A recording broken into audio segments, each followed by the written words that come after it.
X-Men 97, the latest episode that I'm going to do is called Bright Eyes. And yeah, Rogue goes rogue. We get all of the teases and stuff kind of come to fruition. We figure out who the big bad is. And yeah, it's not really Mr. Sinister. There's someone else. And I think it was a really pretty clever move that no one really kind of saw coming unless you're knee deep in some of the comic book stuff. So let's get to it. Let's talk about this episode and tell you what I think right now.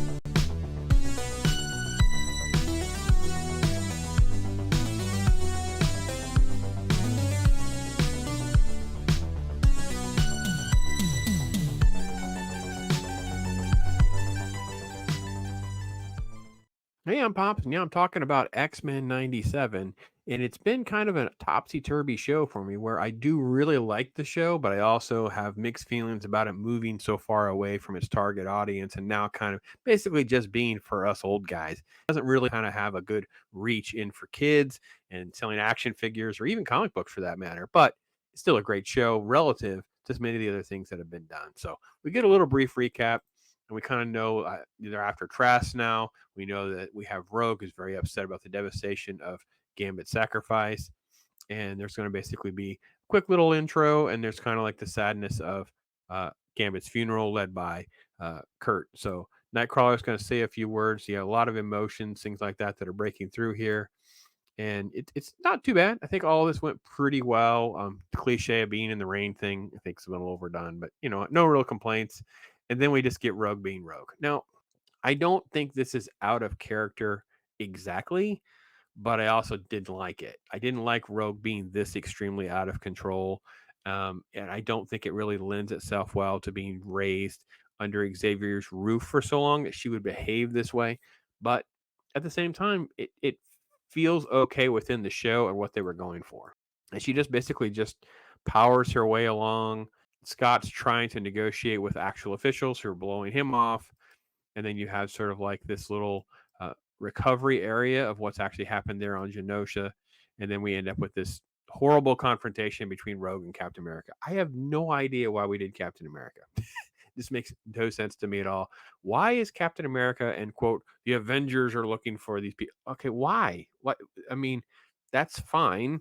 It works within the landscape of Marvel and the greater thing, but it seems with an X-Men show like this, it would have been easier to have him be in Canada and you would drop the Alpha Flight in, or do something that would factor in some of the other X-Men groups and characters, things like that. It seemed like this was just way too much of a detour from where they really needed to be and kind of like focus on what their franchise and their IP really is. This felt more MCU type cameo nonsense instead of something that actually felt natural in the X-Men universe. She also is like carrying the shield. She doesn't give it back to him right away. And she's basically playing like this stereotypical snarky girl boss stuff. I didn't like. She's like throws the shield. I really didn't like any of this kind of stuff. And she's just rude to Cap. And I just didn't really care for any of that. I think that again, it fits well that she's grieving and she's in pain, but I think they just went a little overdone with it. So we have this big thing with Jubilee and Sunspot, who never really ever behaves as Sunspot, about basically coming out as a mutant to his family. Obviously, it's the people that feel X-Men is a metaphor for sexuality. It's very on the nose with that metaphor. So that we're going to get that. And the thing that gets me is when we see them again here in a minute, they just abruptly leave where they are and then get where they need to be. And like we don't have logistics. We're not supposed to even remotely think about how any of that works, but that's what we do. And when we cut back to Rogue being Rogue, it's out of control and it's over the top. I don't think it lends itself well to the overall story where we want to go, but that's what they decided to do. There's a brief moment here with Scott and Jean. They really have an emotional, kind of like a coming to Jesus moment about them as a couple. Obviously, the Madeline Pryor stuff, which was done earlier season, really kind of disrupted their relationship and their dynamic a lot. I think this is actually really interesting. The comic books really get into this a little bit. I'm not really familiar with some of the more modern stuff of how they've handled all this kind of stuff, because I understand they really did it more like a thruple thing with Wolverine. But the fact that they basically save Emma because she's obviously turned to Diamond, things like that, and they have people there, trying to deal with everything before we get back to who the real bad guy is. because we know he's part of it, right? But he's dealing with so much guilt. He's like, no, this is not what I wanted. This is not what I thought. And then, of course, we move on with the story from there. All right. Then when we get Jubilee, she's there. Sunspot's coming out. Mom's like, hey, I love you. I kind of knew you were a mutant. I knew you were gay. But by the way, don't come out. We're going to keep it all under wraps. It's like, it's so much, oh, terrible bigotry and so outdated. I know it's 1997. It's in the name of the show. Sure, I guess the 90s.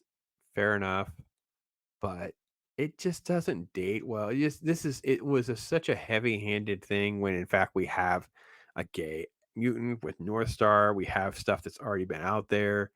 It just feels like it's what they kind of need to do to feel good about themselves. They need to have this struggle on screen. This is the see yourself type stuff. And I just felt it was heavy-handed, didn't really need to be handled the way it was. And it deals with it's trying to quote deal with bigotry and prejudices, but it was very heavy-handed. So again, the pacing of the whole show is kind of my one of my big problems. Like it just kind of jumps around, it's gobbledygook, it just does different things. So it definitely did it again in this episode. It's kind of one of the negatives. And then Rogue just does the unthinkable. She just, okay, we're gonna take care of him. And she just drops him over there. Like I just don't. Why would we let this happen? The other X-Men just kind of like, I mean, they're kind of like sad or whatever, but she basically just turns into like Captain Marvel from the MCU, and she's just allowed to do it because she's so powerful, I guess. And it's like, no, you're kind of becoming the villain. I know you're torn with Magneto and Gambit and all your emotional turmoil, but you don't need to just murder someone. So that happened. All right. So he's not really dead, of course. And there's going to be a little bit more of what kind of Sentinel he is. And he's programming, he's whatever. And he basically just picking off X-Men. It was actually a little bit too easy for him. I didn't really care for that. But they do save it quickly because whenever it starts to manifest itself, there's a quick cameo. We get to see who it is. Yeah, Cable saves the day. Quick little blast. It is really kind of like awkwardly fast that Gene's like, "Oh my gosh, I see who you are. You're Nathan." And he's like, "Hey, Dad." And it's like, "Oh, that was all very clumsy and thrown together. This was really good stuff, but it's like it just felt like in this episode, it just seems very clunky and kind of rushed because they're trying to get to those last 3 episodes, right? And so they're trying to get to that big finale of story arc and that kind of thing. So I liked it. Great to see him.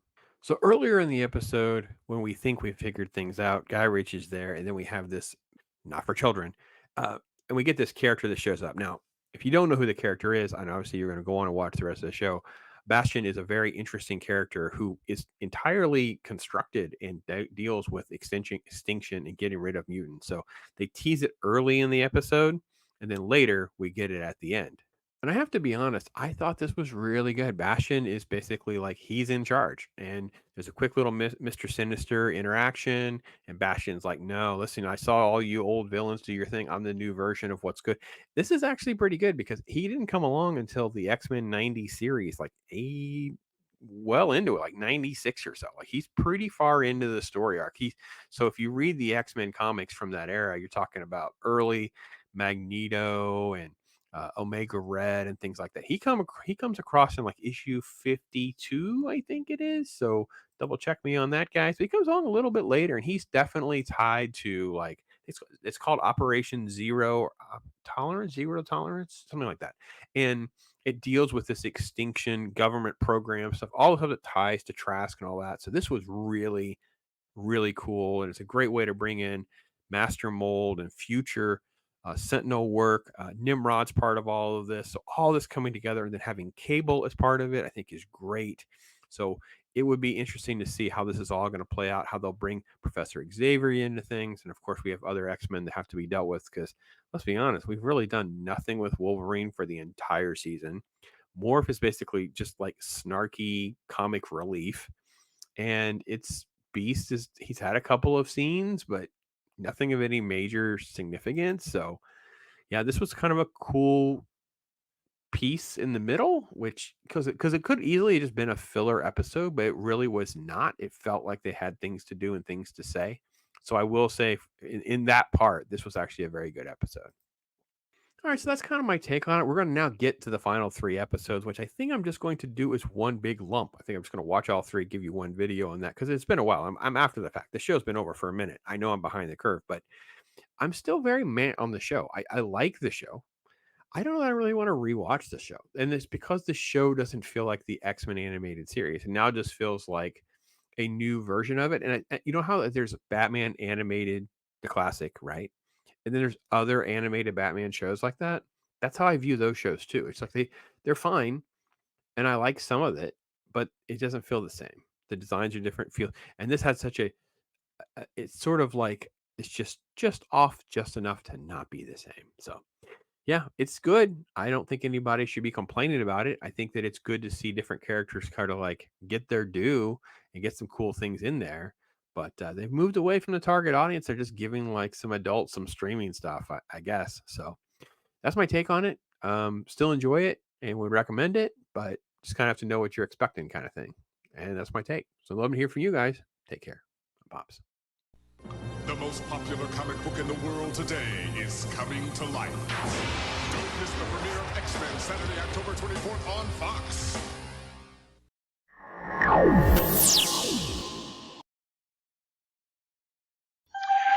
Excuse me, I'm interested in the new collector's ornament from Hallmark. Ah, the shuttlecraft Galileo from the Starship Enterprise. Precisely.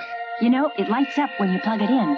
And listen. Shuttlecraft to Enterprise. Spock here. Happy holidays. Live long and prosper. Fascinating. For a store in your sector now carrying the Star Trek ornament, call 1-800-HALLMARK. Live long and prosper, right? No. I'll take 5. They're gonna fight! They're gonna fight! I thought Daniel wouldn't fight! He's got no choice! Justin, you must fight to the finish. Hey, remember, Daniel, son, true strength comes from heart. Hey, he's gonna do it! Discover the secrets of karate with Karate Kid Tri-Action figures. Concentrate, Daniel, son. They chop, twist, and kick. Karate Kid Tri-Action figures are each sold separately. And for more action, look for the Karate Kid Competition Center from Remco. There's something very special about the taste of 7-Up that's unlike any other soft drink. Maybe because 7-Up has no artificial flavor and no artificial color. Never had it, never will. And no caffeine. Never had it, never will. Whatever it is that makes 7-Up so refreshingly different, the other soft drinks never had it. Never will. Play the Indiana Jones and the Temple of Doom game. Details at 7-Up and Diet 7-Up displays. We hope to